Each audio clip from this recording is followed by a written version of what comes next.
अंधेरीमध्ये एक डोंगर आहे आणि त्या डोंगरवर सुंदरसं असं मंदिर आहे. चला तुम्हाला दाखवते. हे आहे आपल्या अंधेरीचं श्री गावदेवी मातेचं मंदिर.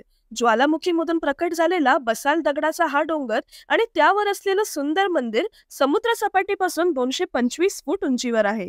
हे मंदिर 65 दशलक्ष वर्ष जुनं आहे. श्री गावदेवी माताची मूर्ती स्वयंभू प्रकट झाली आहे. देवीकडे कोणतीही इच्छा मनापासून मागा, तुमचे सगळे इच्छा आकांक्षा नक्कीच पूर्ण होतील. गावदेवीच्या या डोंगराला गिल्बर्ट हिल या नावाने सुद्धा ओळखलं जातं. डोंगरावर मारुतीचं मंदिर सुद्धा आहे. दरवर्षी हनुमान जयंतीला देवीचा खूप मोठा उत्सव असतो. हजारोंच्या संख्येने भक्तांची हजेरी असते. सकाळी होम हवन होतं आणि गावदेवीची पालखी दुपारी ठीक 2 वाजता निघते आणि वाजत गाजत पूर्ण अंधेरी फिरते. डोंगरावरून मुंबईचं सुंदर असं दृश्य पाहायला मिळतं. तर या वर्षी तुम्ही सुद्धा हनुमान जयंतीला देवीची भेट घ्या, पालखीत सहभागी व्हा आणि मला